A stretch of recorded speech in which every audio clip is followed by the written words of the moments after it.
Thursday, November 3rd, 2016. Pledge allegiance to the flag of the United States of America and to the republic for which it stands, one nation, under God, indivisible, with liberty and justice for all. Dispense with reading minutes. Second. Mr. Shenigo? Yes. Mr. Monahan? Yes. Mr. Field? Yes. Okay, Pete, you're up. Okay, well, Corsa, you know, is our insurance company. They're wanting to talk to us, you know, through our loss coordinator about, they're offering an additional insurance on our historic buildings, which would be like the courthouse, this building, that, for replacement value of what's currently there. In other words, all the older materials and marble, or this, that, or the other thing, to restore it back to that exact same, that same level. And I told David this, I says, you know, I said, I don't wanna hear anything until we know what the price is gonna be for that additional piece. So, I'm not sure if they're so willing to come up with that number yet. He's gonna meet with them and find out, but I said, you know, like I said, until we get a number of what that's gonna be, I'm not so sure we're gonna be. It's gotta be interested. realistic. It's gotta be realistic, exactly. So just so you know that may be coming here in the future. You know, at the elected officials meeting, one of the judges mentioned something about the state of the windows down at the courthouse. Talking to Gary, where he says, you know, those have essentially been really neglected for a long time, and to get them, so where they are looking actually very clean, because they had actually washed them, the exterior ones, a couple months ago. Right. He said for somebody to come in and essentially deoxidize and buff and do that kind of additional work, just for that building is probably about $7,000 to do that. And we probably wouldn't be able to do it till next year. Yeah, what are they doing, buffing it and using CLR or whatever? Something like that, deoxidization, limestone leaching, hard water, spot removal, so. I don't think $7,000's that bad. Do all of them? Take some money out of that account. Yeah. You're not gonna do it till next year. Yeah, they're Right. not gonna do Maybe it. next Decide year. that. Yeah, too late to do it. Just, I mean, to give you an idea of what that would be as opposed to just regular window washing, which is, They were haggard looking when we were there. yeah. I don't think it quite needs it down in the office building, but it's actually a little bit more to do that whole building. I think the windows, yeah. Yeah. But as you know, we've already did some replacing of some of those that were basically the seals that go out bad and you're getting moisture in between the panes. We've already did one round of that.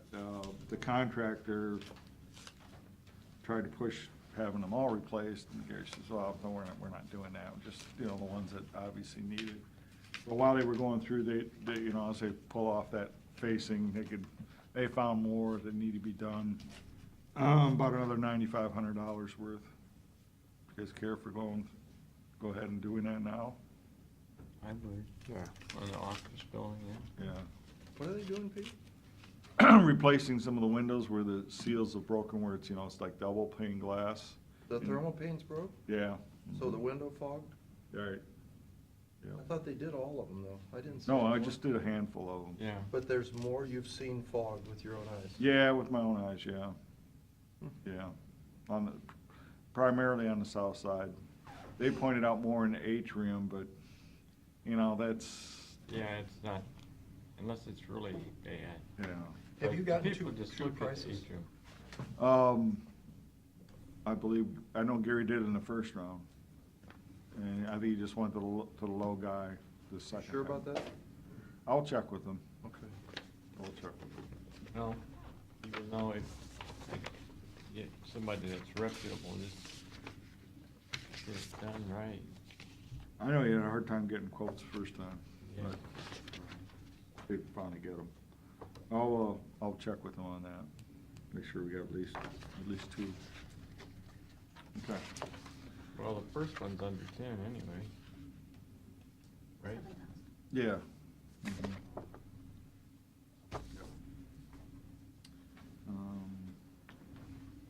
That's all I got. Okay. Mr. Ed, you're up. Grumpy people this morning. Yeah. Wasn't so bad the loss, then you're mad. You take a couple hours to not be upset. You're right. Maybe a couple of days. Yeah, I know it. They just couldn't get a handle on them after they.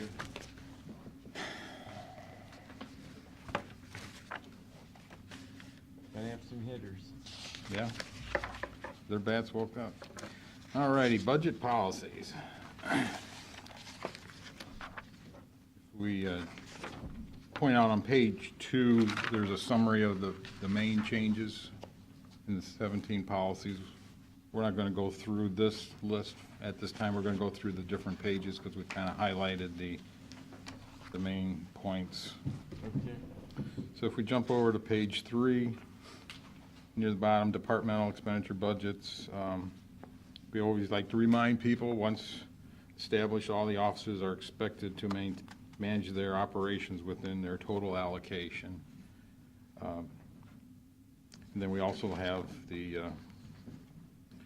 where departments, are looking for anything outside of what the finance department can authorize, and that's when you folks, they start lining up out your door. Start the consolidated hearings in February 16th. So they kind of have a deadline of February 9th to kind of work things out. So the schedule of hearings is starting November 28th through That's when, yes, Friday, January 27th, right? yeah. Those dates are just basically adjusted for the year changes and the day of the week. Pretty much the same as we've been, but we're kind of like right around Thanksgiving. Okay. Again, we remind each department to stay within the resources they have. The second consolidated hearing would be Thursday, February 23rd. That's the general fund, non-operating.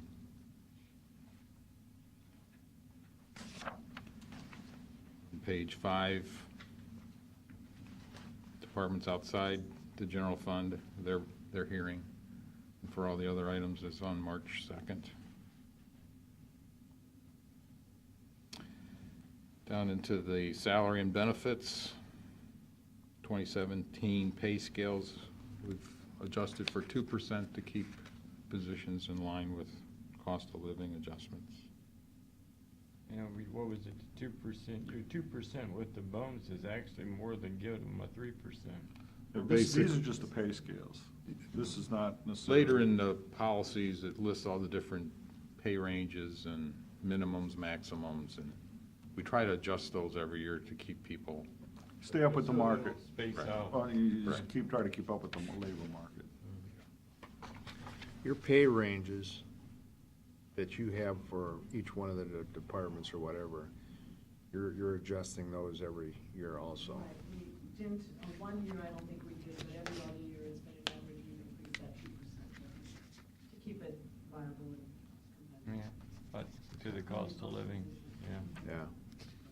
There's some people near the end of their pay ranges, and it may keep them in a situation where they're getting a little bit more than what we're looking at Okay. across the board. Top of page 6, elected officials. We don't tell them what to do with their people. We provide the funding based on our methodologies, but it's ultimately up to those other elected officials. So they can give somebody more than what the across the board is if they feel that's necessary, or they can give people nothing if that's what they feel like is appropriate. It's in their hands. This is, what we do is we determine how much money will be added to their budgets. On page 7, this is where we're talking about, it ties into the handout. Besides finance, Pete, Nancy's office, we also met with some of Rick Jeffrey, and his people. And that's how we came up with the 2% plus the $1,000 one-time payment. In other words, what we did is we laid out some options, just like a 2%, a 3%, and then like, also under, say, 2% with a $750 one-time payment or bonus, and or 2% plus a $1,000 bonus. So we laid out all those options and essentially went around the table and said, okay, which one do you go for? Honestly, my recommendation was 2%, 750,000. We had a couple vote on the 3%, but the majority voted on what you have in front of you, which is that final recommendation was the 2%, $1,000 bonus. And when's the bonus paid? That would be, I've heard that question. It would, I think when we first looked at the one-time payments a couple of years ago, we were looking at a separate pay, but the auditor's office, we will work with them. oh, we In have terms it, of we have it essentially, it says on February 4th. They have to be off of their, any probationary That's period the- by February 4th, so. Yeah, that's the anytime after that qualifying point. date. Right. We, in the past, we've had you have to be off probation by a certain date in order to qualify for it. So we're basically saying that's the date. Well, when are you gonna pay the bonus? We'll work out that with the auditor's office to make sure we haven't missed anything. But I think it's been It's- typically in February. It's early, yeah, it's usually very early in the year. Probably about the time, make sure budgets and everything are all Yeah, I was gonna say, you gotta make sure your budget's passed, right? correct. Okay. So it's about 50 cents an hour.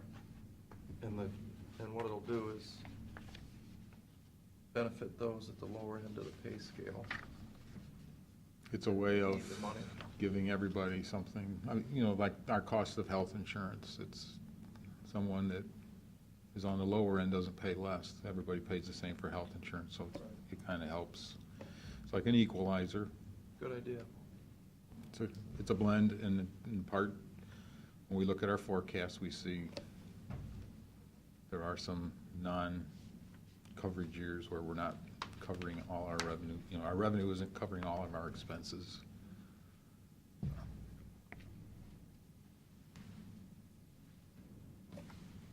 Okay, that's good with me. Okay? Yep. Yeah, yeah. Oh, I was just gonna add, when we went through the committee, we all took a look at it, and you have the other sheet in front of you that gave the other options kind of thing. And, when you take a look at it, and just, taking a look at, we just talked about the 2% that we've increased the wage scales pretty much every year, 2%. And the history has been, particularly for non-bargaining unit employees, we have not kept the wages up that 2% while we've increased, while we post the jobs. We haven't really invested that every single year. I mean, the commissioners have been very generous with, the 3% last year and some others. But I think we need to take a look at that, and certainly if the county is in a position to give an increase, as they did last year, I would think we, take a look at that. Human resources, of course, comes at it at a different angle than, the finance department. And when you take a look at it, a 3% raise, plus, let's say, the $750 bonus, we're talking a difference of $4,000. So you have money going to the rates, and then the bonus actually is looked upon as a bonus rather than as a penalty, if you will, that says, well, we would give you 3%, but we're not going to do that. We're going to take that away and give you the bonus instead. So I know when I reviewed it and took a look at it, I thought if we're in a position to do that. And I know when you add to the base, it compounds, but we've invested so much money into our infrastructure, which is wonderful.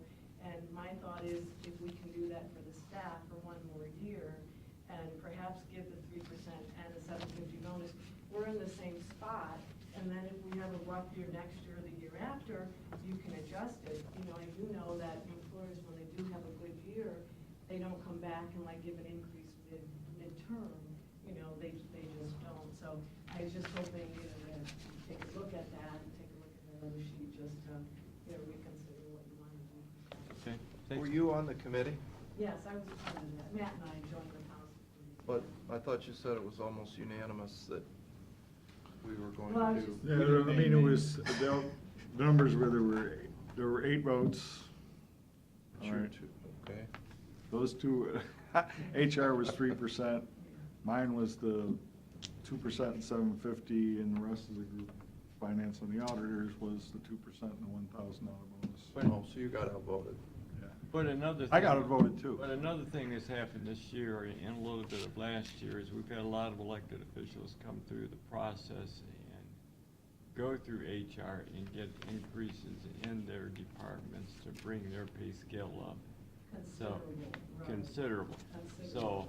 I don't see how we could do the 3% and the 1,000, so I'm more. 3% then, because a lot of their. Well, as speaking with Carolyn, as I have and some other employees, they like the bonus as opposed to adding, a 1%. Right, they certainly like the bonus. They like the bang for the buck, so I to think- speak. Yeah, I'm not sure that they understand that you're taking away from their base and giving them a bonus. Oh, I think So that's, that's elementary math, they understand. I like the bonus because it equates it across the board for everyone. Yeah. Right. So we And I don't agree. pay like our insurance rates based on what our salary levels are. Everyone pays the same for insurance. So everyone gets the same to help. 3% at $30 an hour, at 3% at $13 an hour is a big Big difference. difference. That's helps those Especially people. when you're paying, like you Oh, say, no, I agree. health Oh, no, benefit. I agree with that. I'm just saying the dollar wise, it's just, pretty But much the I same. think you gotta remember, when you look at our revenue stream this year with the new roller coaster, it's not good. We would have expected better. Right. And we're gonna come in under what we projected, not over what we projected for the first time in many, many years. Yeah. So I think you gotta start to really be cautious on what we're spending, because, next year you don't have a new roller coaster. And the state is gonna more than likely Well- cause us to lose revenue on our sales tax Yeah. because of their actions, going forward. And it's a fairly sizable chunk. Where are you guys at? Well, the one good thing you have coming up is the sports park, so you're gonna see a lot of extra cash coming through. That's the hope, that's for sure. And But it that's- may take a couple years before it's fully operational, Yeah. but you're gonna start seeing that. Before you see a really good impact, yeah. But you gotta remember, that's bed tax. There's very little sales tax in the sports park, $400,000 a year build out at year 5. So you're not gonna see any money into our general fund on that. What you'll see money onto that is in your bed tax in Perkins and Sandusky. The sales tax is built on that. When somebody goes to the motel and buys a motel, they get taxed, there's also sales tax on that, and people go to the restaurants and That- bars and whatever, they're paying sales tax on what they're I think buying. Staff look at too, we're talking maybe $100,000 on a $34 million budget. It's just, and again, I'm coming at it from a different We angle. understand. Yeah. I think We're- Well, it's gonna, that $1,000 is actually gonna help a lot of people on the lower end of the Oh, I scale, agree. because, I just think we should they're gonna be able to buy some do things that they couldn't plus- buy before, Right, so, right. yeah. We understand your sentiment. Yeah. Okay. Okay. Thank you. What else you got, Ed? I A have couple other things we highlighted on page 7, the scale adjustments, which has been part of our process. Those need to be completed before by the 9th pay period, which would have those in by April. Which you don't think, shouldn't really see much of that. I would hope not, but if there are, I guess that's part of our methodology. And then again, we tell the departments, especially the elected officials, that if they're giving any salary adjustments late in this calendar year, we will not be including those in our calculations. Something for no apparent reason. Right. No. Yeah, if Other that's, than I had money, I want to give somebody some money. That's not good enough. theoretically, someone could wait till the very end of the year, give a much larger pay increase on the 25th or 26th pay. It's We've gonna had that fit in their happen, yeah. budget, but then when we start looking at things in the next year going Not out, great. it's all of a sudden a major jump, so. On page 8, item G down there, and there's been a lot of talk about this, and we thought it was appropriate to put something in the policies where the FLSA changes come effect December 1st, and people need to be cognizant of that, and if they've got questions, they need to talk to our experts, and that's HR. Anything else? A few things I'll go over quickly. Workers' comp, because of the changes in there, people will be budgeting, our costs coming out of the trust account that we have for workers' comp, but a lot of the departments will have to be predicting what their 2018 payrolls are going to be, because we're going to make that payment in 17. So it's a little bit, methodology is different. Health insurance is going up about 10%. We're trying to maintain our 87 and 13 employer-employee contributions. And we are continuing to offer the opportunity for the employees that have spouses that are eligible for insurance elsewhere, that they can have them on our plan. And that's not something that may continue forever and ever. And plus you're picking up some additional life insurance, correct? Yes. Yeah, increase that from 50 to 75. And that's Correct. still Lincoln? It's with Boya? Yeah. Oh, little orange guy? I think we have some resolutions, Pat. Yep, really, that's the highlights. If you have any questions, we tried to put the highlights in your copy, so if you see something that you have questions on, let us know. I have one question. Sure. Nancy, effective December 1st, 2000, the laws are changing on the Fair Labor Standards. The new law requires that previously exempt employees are now subject to revised methods of calculating overtime. Please contact Human Resources. What are the changes? Basically, what it's saying, the salaries for exempt employees, non-exempt employees, exempt employees has gone up. So if someone had previously made $26,000, they could, or what was it, 600 something per week, they would be considered exempt from overtime. So they wouldn't be paid any overtime. They would be salaried, non-exempt, they wouldn't get it. The new Department of Labor regulations has now pretty much doubled that rate.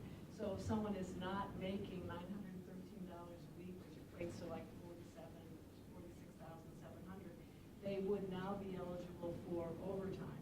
So what that means, if you have an employee who you consider that salary management, if you will, supervisory, and they're not making that rate, they would now be eligible to be paid for overtime. Okay. And so we're trying to work with them, we're doing some educational pieces and trying to work with elected officials, first of all, to identify those employees that are exempt, and if they're not making that amount, and whether they want to raise their salary to reach that amount to keep them from overtime, or make them non-exempt so they'd be eligible for overtime and then pay overtime, and or monitor their overtime, by saying using flex time, hiring other staff so that overtime expense doesn't increase. Okay. Thank you. Gary's been helping us with that. Are these done here? Yes, sir. One thing on that is that they haven't changed who's exempt by position, really just the dollar amount, but there's a lot more people where it's now an issue. Because there could be somebody who's making, like Nancy said, close to $50,000 a year, and they, if they're not in a clearly exempt position, is going to be eligible for the time and a half over 40. So there's just a lot more people that the decision of whether their position exempts them or not is probably going to be scrutinized a little bit more. Yeah, when I was in business, it was like, are you supervising X amount of employees? That's the way it kind of worked out before, but this makes a lot more sense. There's some other areas too. I mean, as far as, are you handling confidential information? There's parts for professionals, if you will, part for like IT people. I mean, it's, and also, just so you know, there's been a group of, I'm not sure how many, but at least 17 or more states are challenging this. 21 are challenging this at the federal level, saying that essentially the Department of Labor had no authority to implement these changes. Yeah, but just in case that doesn't happen, we gotta be prepared. Okay. So we'll come back next week with with the resolution and put these in place, move forward. Very good, thank you, good work. Thank you. Resolution? Yeah. Pat, you wanna read the resolutions and, we got a investment board ladies coming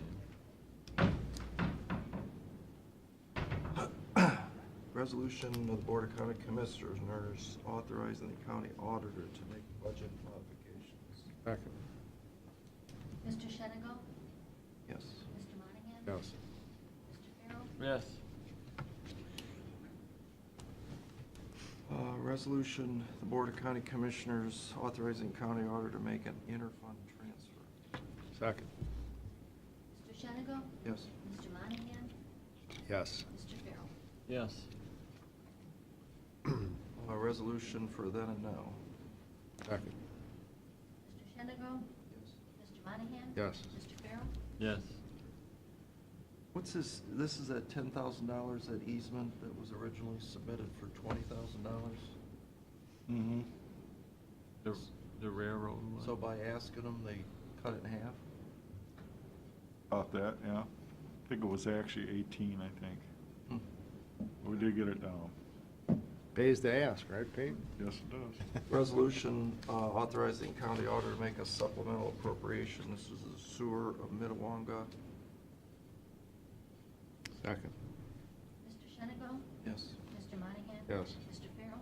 Yes. And then this is a resolution for the purpose of entering into an agreement with Norfolk and Southern Railroad. Second. Mr. Shenigo? Yes. Mr. Monahan? Yes. Mr. Farrell? Yes.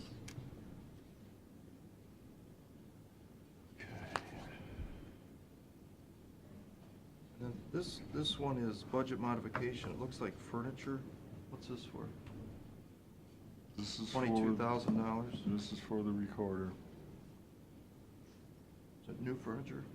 Yep. Resolution authorizing county auditor to make a budget modification. Second. Mr. Shenigo? No. Mr. Monahan? Yes, and I'm gonna add that, you know, I went down and looked at the furniture. The furniture is probably 30, 35 years old. Some of that actually came from other places when the office building was built, and it's the steel desks, and they really just don't fit into where they're at. They're renovating the whole thing. It just makes sense to put all new furniture in that building. Yes. Mr. Farrell? Yes. If you agree, reappoint Justin Harris to 4-year term on Public Defender Commission. Second. Mr. Shenigo? Yes. Mr. Monahan? Yes. Mr. Farrell? Yes. Nancy's still. She enjoys it. I think she'll stay there for a while. This is a motion to award the bid to United Survey for Sawmill Creek Trunk Rehabilitation. Second. Mr. Shenigo? Yes. Mr. Monahan? Yes. Mr. Farrell? Yes. And then lastly, this is a motion to award the bid to Janan and Herner for interior decorating Erie County Office Building. Second. Mr. Shenigo? No. Mr. Monahan? Yes. Mr. Farrell? Yes. That's it. Okay, we need a motion to recess into the investment board meeting. Second. Mr. You make- Farrell? So, You made yes. the motion? Yes. Second. Mr. Monahan? Yes. Mr. Shenigo? Yes. She might be out there. You want me to go look? Yeah. That way we're ready. When we do those windows, I need to get some tint. Oh, you need to tint your windows? Yeah, they're gonna tint those. I heard something like that. That'll be good. When that sun's beating this time of year. Did they put new shades and stuff up there for you? Yeah, Yeah, we but did. they look better than they were. You want, you want some 22s with some, knockoff Pirelli rims Yeah. also, huh? I want it to keep spinning when I'm stopped. Yeah.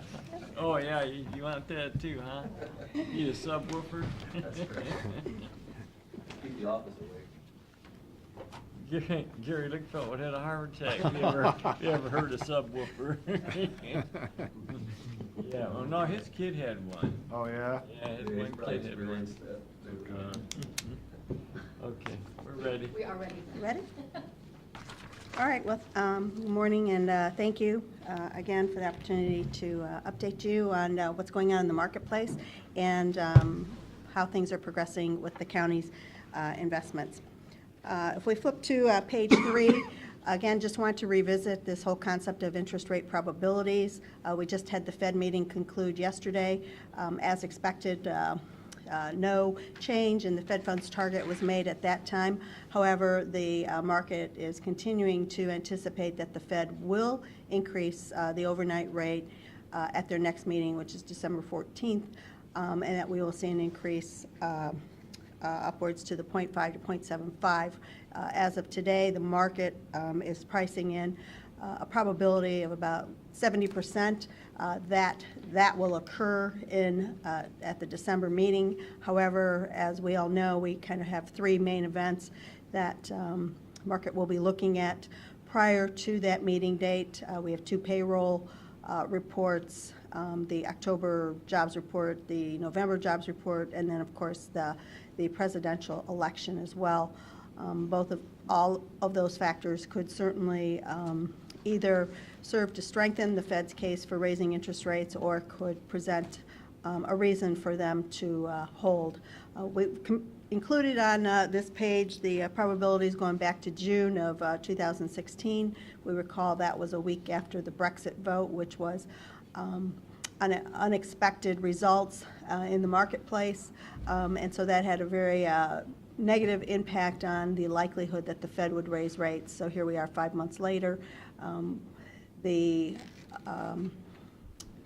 As we look at what will be involved with Great Britain exiting the European Union, we know it will take a couple years for that to occur, and it may not necessarily be quite the disruptive economic event that the markets initially intended. But I think the story here is that, as we know, our markets are greatly impacted by what happens in international markets as well. And that kind of leads us into the next page, on page 4, where we're looking at the bond yields of developed countries. This would be the G6 nations, which is France, Germany, Japan, Canada, U.S., and the U.K., looking at the yields on bonds issued, governmental bonds issued by these countries. And this was as of September, and we can see that 33% of the bonds out in the marketplace had negative yields. 3 out of 4 had yields lower than our 5-year Treasury at the time, and 92% less than our 10-year Treasury. Again, as we look at what is occurring on international markets where they're in this negative interest rate environment, and the European Central Bank has been embarking on quantitative easing of a magnitude much greater than our Federal Reserve did. This has served to push those long-term and short-term interest rates into negative territory for other global securities. What that does is it makes our securities look more attractive in the marketplace. Therefore, it serves to pull dollars over into our markets, which then that serves to depress our longer-term interest rates as well. This condition has started to abate a bit recently, as we've started to see some signs of economic growth in the European Union. And additionally, we've started to see Japan talk about abandoning their inflation target and not be too focused on trying to fight deflation. This morning, when I looked at the 10-year bonds of France, they were currently at 0.45. Germany was at 0.13. Japan was still at a negative 0.06. But these are improved rates from where they were previously, and particularly in the case of Japan and France, they're positive as opposed to negative. We compare that to our 10-year U.S. Treasury, which is upwards of 180. So you can certainly see the yield differential there. Moving on to page 5, U.S. economic growth.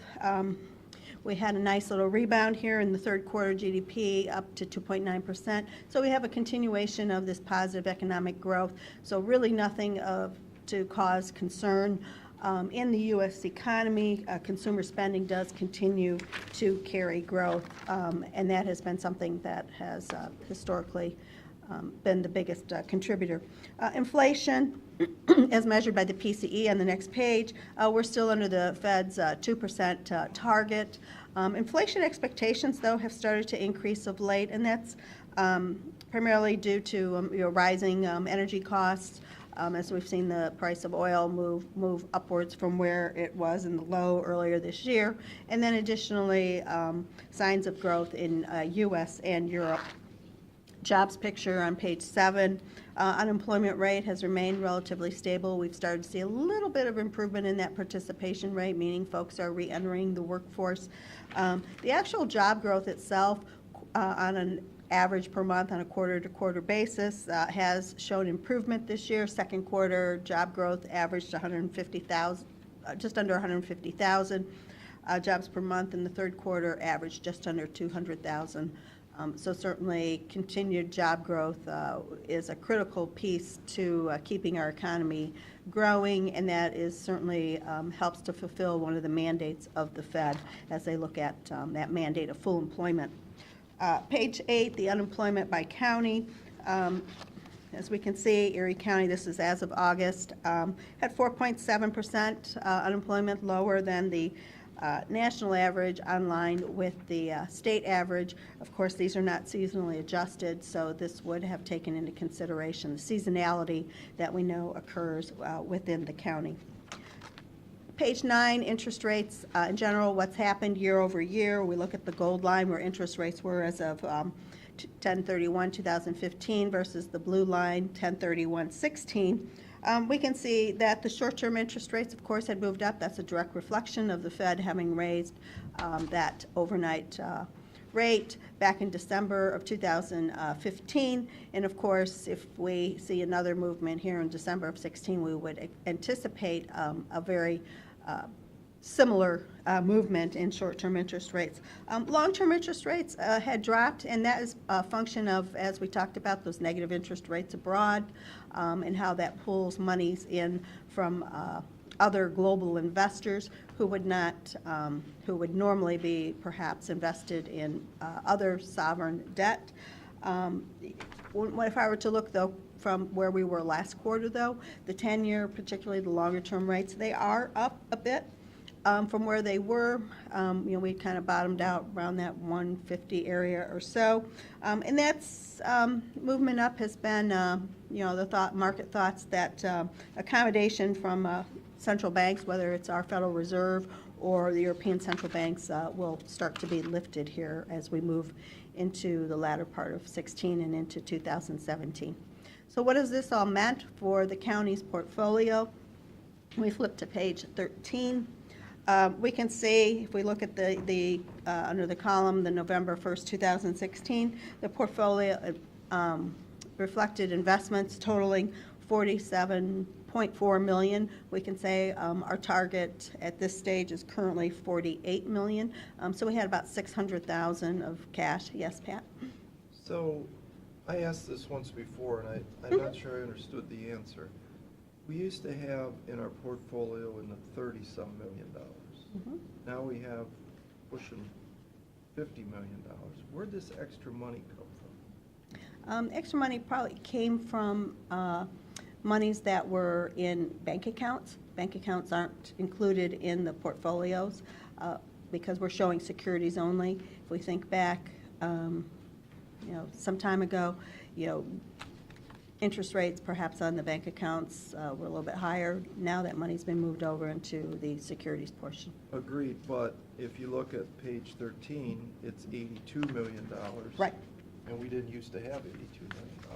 Right, the 82. So that includes cash and securities. Yes, it does. We've got more money, Yes, right? yes. Where'd it come from? Collecting on real estate taxes that Right. people hadn't paid. I mean, our general fund reserve is up higher than it had been. You're You have talking to about realize in the last 2 years, about $8 million. yeah, I've collected $7 million in delinquent taxes in the last 2 years. And I know a lot of it goes to the schools, but a lot of it comes back to us.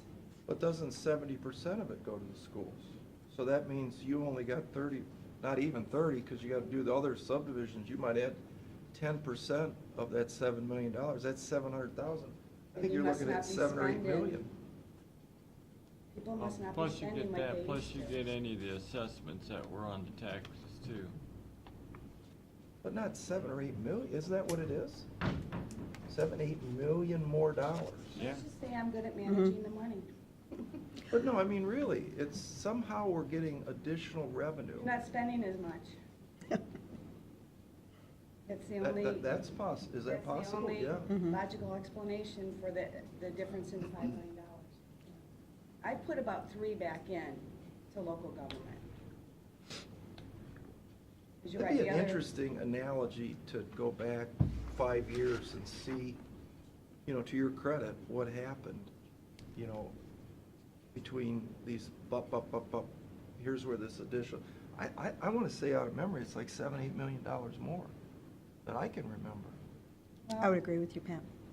When we That's look a lot at of the Some total of it cash. is the delinquent, I mean, we were $11 million in the delinquent in But we get- 14, and now we're 3. Yeah, we only get, I mean, We what only get a goes little back in piece the of that, county's Was coffers about about 3. 10%. 10% is all Yeah. it is, right? But if you're not spending the money, That's gotta be the there was answer. money sitting in bank accounts. I think there's a Everywhere. myriad of different And I've filled factors, 5 of them. you know. And I have put it in here or put it in Star because that's where the money is. But Pam, wouldn't that show in this page 13 number, the It would. 82 So you million? guys obviously are not spending as much as you did previous years. Yeah, it's probably a combination, the So it spending has and to be- collection. Combination of That's the some other only- things too. That's the only explanation for it. Is it's Again, not we did being the spent. sunset sales tax, we're still sitting on a little bit, there's not much of it left, but, at one point there was. We've done some note sales, we haven't necessarily spent all that down yet, so that would inflate it a little bit. I mean, so there's a bunch of little, I would assume it's a bunch of little things. I know what it is. You put the 17 million for the sports park into this, would that be in there? Didn't you sell the whole bond? We didn't draw it No, that down? went in and out. Oh, it did, okay. We didn't keep it. But, we did increase those rates, like right now, we're sitting on some extra, essentially 1%, it's not doing anything. So that would That's bring your in there. cash up. That's $1 million. There's $1 million. Like I said, there's just little things here, there, that will add up. So yeah, like, essentially bottom line, yeah, we're not spending as much. Yeah, that's probably it. Mhm. Okay. As a friend said, watch the pennies and the dollars will take care of themselves. Real money. Yeah, millionaire money. Well, it's a good spot to be in if cash is increasing and not headed in the other direction. I mean, in my Star account, I'm sitting on what, $21 million? But I'm earning $10,000 a month on it, so it's a lot of money. A lot better than it used to be. Yeah. Yeah, the rate on Star Ohio was at 0.02%. It's now 0.65. Well, even our interest income's That's not bad. up I'm quite a dumping bit. everything in there. Yeah. Just because of the interest rate. That's a better rate. Weren't we down to Way somewhere better around, what you're gonna get sitting in a bank, Mhm. I'm sorry, Absolutely. Bill, what did you say? weren't we down to somewhere around 350 or something interest income one year? Not 100 and some Yeah, thousand. it was low. No, yeah, it was about 300,000 was about We our were about low. 175 at one time, weren't we? No. I wanna say around 300 was our low. Yeah, so certainly, Well, we're up to 600 now, Like you so. said, Pete, you add up all those little columns and it gets you to where we're at. Yeah. I just saw on the news about Brexit, though, there's a legal challenge to that right yeah, now. I saw that, I heard that on the radio today. Yeah. Yeah. Like everything else, right? Nothing's cut and dry or Right. smooth sailing, to say the least. Yeah. Yeah, as it relates to the portfolio, what we have worked to do here is to try to shorten it up a bit in anticipation of rates rising. We compare to, in 2015, we had 40% of the portfolio maturing in a year to 2-year maturities. Now we have 54% of the portfolio maturing in a year to 2 years. So we have the county's portfolio positioned to be able to take advantage of, what may very likely be a little different interest rate environment here over the next couple months. Additionally, Pam and I have talked about this. One of the investment options that's permissible under Ohio Revised Code is investing in commercial paper. In order to do so, Pam is required to take an additional training class. She's planning on taking that here before the end of the year, and that will provide us with an opportunity to invest in a short-term instrument as well, which will provide a very attractive yield in today's market. Can give you an idea rate-wise when we look at one-year CDs today are yielding around 0.85 to 0.9%. When we look at 9-month commercial paper, that's yielding anywhere from 1.25 to 1.4%. And you may ask, well, wow, that's quite a big increase in rates, and why would that be so? And a lot of it has to do with the reforms that have taken place in the money market industry. And that reform's centered around prime money market funds, which of course the county cannot invest in, versus government money market funds. And in the prime money market funds, they were big investors in commercial paper market, along with LIBOR-based repo investments as well. So as they've had to react to the reforms, which has resulted in that industry shrinking, the market for commercial paper on a yield basis has increased as they've looked for additional investors as well. The portfolio, though, currently does remain diverse. We have about a little over 50% in agencies, balance split between FDIC insured and other securities as well. I just want to touch on briefly here before we close the fact that part of the strategy also is utilizing callable agency securities, and callable agency securities provide additional income during a slowly rising interest rate environment, which is what we believe we are in here today. To give you an idea, by buying a callable security versus a non-callable, we can pick up on a yield basis anywhere from 0.2 to 0.3%. So when we think in terms of having about 50% of the portfolio in callable securities, that additionally can help to add to the interest income as well. Portfolio currently is yielding a 1.31%, which is up from where it was a year ago at 1.28. And Bill, as you mentioned, that is going to generate about $600,000 worth of interest income for the county at this point. So are there any other questions? I'm good. Anybody else? Okay, we need a motion to adjourn, and then So moved. Second. Thank you. Yes. Mr. Shenigo? Mr. Farrell? yes, and we need a motion to reconvene. So moved. Have a nice holiday. Second. Mr. Monahan? Yes. Mr. Shenigo? Yes. Mr. Farrell? Yes. Okay, Barb? Good morning. Barb? I have this. What happened? This, I don't know if you can call it up, but I did copies for you. I don't know where you are. Where am I?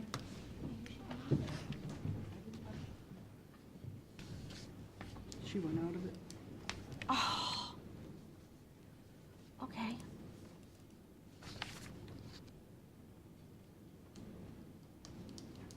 Yeah, it just blanked out. Where are you? Come on. Okay, let's do this again. I can, I was gonna say I could talk about that, but, the license. You know what, Mary's Barb, I don't know what moving happened around a to little it. better. A little better. Learned how to get up and out of the bed. Yeah. Log roll. Here, Yep. Getting back in bed I is don't know the what happened. Tough part. tough part. Can you get into your Excel? Yeah, that's. That's where that's where I have to help her. No, because I she can- put- I can only she sent sleep them to on you. my back. Aaron did. So I could have them. That's probably 15 years now. I always So if you go to your used sleep Excel on my files, stuff, but I'm but just, then you release all as long as I can sleep now. We can go through that. Operate. I don't know. She used to sleep on her side. She said it would Can't take- do that when you. No, now with that key and all that. What was stuff, weird is, Oh. I remember the doctor and the nurse told him, where should you gotta sleep on your back. The post-op instructions that came from, I don't know, physical therapy, where it says, oh, you can sleep on your side. I'm like, no, you can't. You know. Well, they That's wanted right, you they to have a put a copy. pillow. I don't know what to in tell your you. knee, I don't know. You know, so it What if you open the other? Fine, Is you that- know, you don't did move your open hips it? together so much, you can't do that. But she's putting a pillow under her knees laying flat. She Yeah, says the that helps. elevator feet. Yeah. So, She got stockings or pumps or anything? for No. Play class? No? Okay, that's all You right. just I give can her read pills it, they can for read it. right? All she got was That's a not what I muscle want. relaxer and pain. That's I don't okay, even know do. what that is. That's I all don't, right. I don't understand what happened to the Word document that I had for you. There it is. There it is. Yay, got that at least. Yeah, we got one of two. All I right. know when she came out of surgery, she had these like styrofoam cuffs around her wrists and ankles. And first nurse, when we came in, what is that? She goes, I don't know. Second nurse came, she goes, what do you got those on for? I don't know. She goes, you're a nurse before, I was supposed to take those off, that was for surgery. Yeah. Okay, Miss Barb, we're ready for you. Yes. I don't know if I'm so ready for you, no. I can call it up there. The second, or the pages I gave you were dog license information. I'll get to that toward the end, because I just received that recently. This won't go down, but that's all right. There it goes. Come on. Last report was in August. We handled 178 dogs at the kennel, and I know you've all been getting emails about the euthanasia. Yeah. Out of that 178, only 26 dogs were put down. We do the best we can with what we have back there. Euthanizing dogs isn't, the first thing on our mind to do every morning, and we have to evaluate every animal we get. So I did write a thing to Pete about it. Some lady wanted to answer. I don't know if you copied the commissioners with that, but we did our euthanasia rate and things like that. And it's still a humane way to do it according to the American Veterinary Medical Association. I've watched it personally, and I still watch it personally. And it's just like standing in this room. It's totally odorless. People got this thing that's barbaric and whatever, and it's not. I've seen the vets come in and put some of our animals down. I've been with the vet. And when they have to use squeeze cages, which are a gate that you push up against a wall to hold the dog in place so that you can try to inject him. And most of the time they can't get the vein.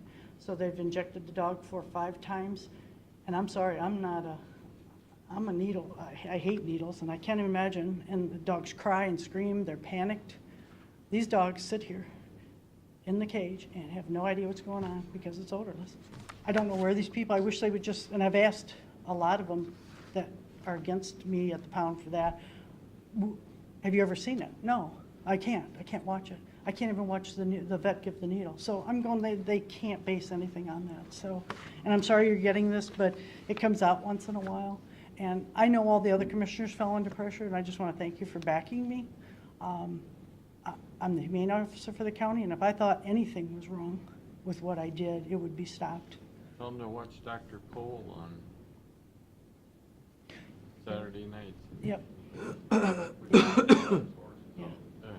Right, and the thing is, if they would allow us the tranquilizer, which still that bill has not passed, we're not allowed to have tranquilizer. So now I'm going to be using that squeeze cage or noosing the dog and trying to hold him down. And the dogs we're putting down are the mean dogs that bite.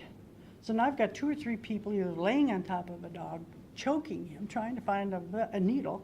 Then our vets around here really don't want anything to do with euthanasia. They'll only do it for their patients. So we kind of are in a quandary about what, I've gone through this for years and years, and I always thought this was like, I don't want to say the easy thing. It's never easy because we all talk about what we euthanize, whether it's going to be euthanized or not. It's not. You try your best. Exactly, and I think my numbers show it. We're very caring. We do all kinds of programs and stuff. Oh, well, I'm just on the bandwagon. I'm sorry. I just say it irritates you, and it shouldn't, but after all these years, but it does. Because the one lady even said it takes 45 minutes. No. Those dogs are down in a matter of a minute or so, actually. When the whole process is 20 minutes, but it has to have air in there, and then it has to evac make it safe for us to be there. And it's all a process. And it's just, it's not inhumane at all. It's just. Somebody should take a video of, okay, here's what we do with the chamber, and watch the process. Right, And take a yeah. video of trying to euthanize them by Right, injection. right. I think And the people would- injection thing, you know, everybody's looking at what happens at a vet's office. People are there petting their dog. That's because it's an owned, nice dog. The dogs we put to sleep, I can show you videos of some of these dogs that, you know, in the cages. I mean, we can't even handle them half the time. My vet came and gave one of the dogs we couldn't get out of there 40 tranquilizers, 40, and the dog was still high. I don't know what it was on, but we could not get it to relax. And I had to pay the vet to come out to do that, and we just felt sorry for the dog, and we wanted to get it as calm as we could, you know, to euthanize. And it's sad. It really is. I don't know, you know, these people don't come after their dogs, and then we're laced with the responsibility. Sides to everything, and Most of that stuff was from out of state and. I know. It was generated by a magazine article. Yeah, that all animals, and I get that magazine, you know, and it's like, whatever. Come talk to me, don't just send an email out for everybody to guess. I've offered that when they've called, you know, and they don't want to talk to you. I know, but that's the way it is. We're up on tag sales from last year.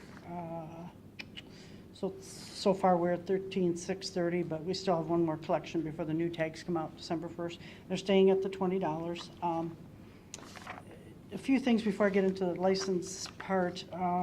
Programs, we do the detention home. Kids come twice a week, and they love it. They get to get out and help. I have them scrub floors, they wash kennels, they get the cobwebs off my building, they'll wash vehicles. So it's kind of nice to have that extra help. Frees my people up. I still do the videos. I have one today, and the Sandusky Register does the pictures, and I did a radio program this morning. JCPenney's been bugging me about coming out once a month. They want to do pet adoptions out there, so I did last month, and then I did October for Halloween. And I made $100 and some in donations in a couple of hours, so it was kind of nice. I adopted 2 of the dogs that I had out there. So, we're not doing the shoe thing. Boys and Girls Club are doing it, and I felt there was one other place that was doing it, so everybody's kind of like pulling it, and we kind of ran out of room the last time. You know, we had them all in our garage, and it was kind of like, we made $1,200, we made $15 the one time, so we've made probably $3,500 for doing it 3 times, so it still helps our medical fund. Spoke to some kids at the detention home. They asked me to come out and do dog care in that. Ability Works has been coming out. They bring 2 disabled people out, and these guys are so happy because they can, and they tell us, you know, they give us hugs and everything. It's like, you know, they don't get time with dogs, and they're not allowed to have dogs where they're at. So they come out and either play with the dogs, or the lady that comes with them take them for walks. But they just do 1 hour a week, so it doesn't tie up my personnel too much.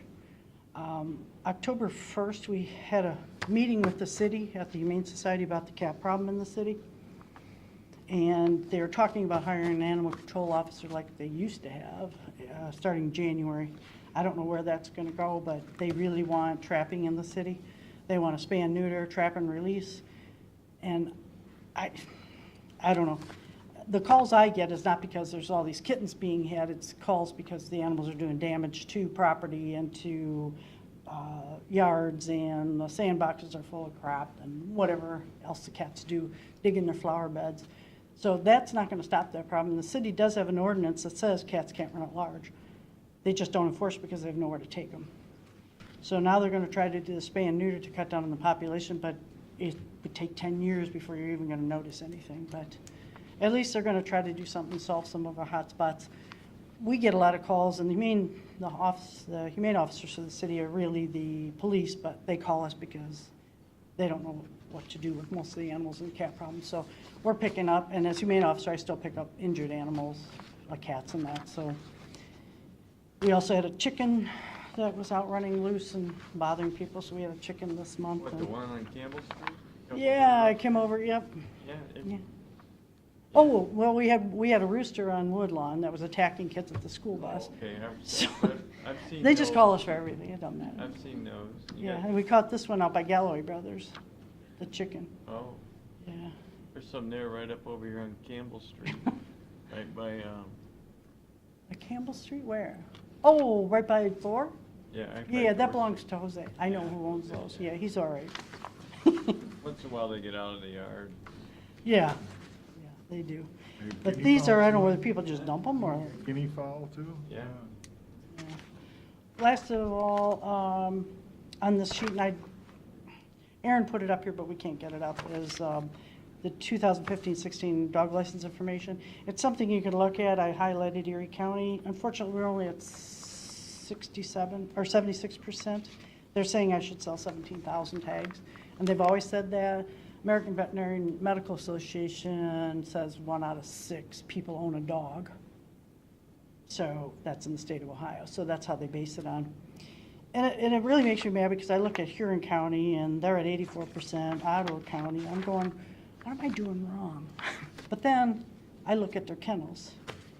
Their kennels are small. They're not like I have, you know. So we're doing a lot of other things, but our tag sales, I don't know. I talked to Hard Advertising, and they have that Welcome to Perkins Township sign.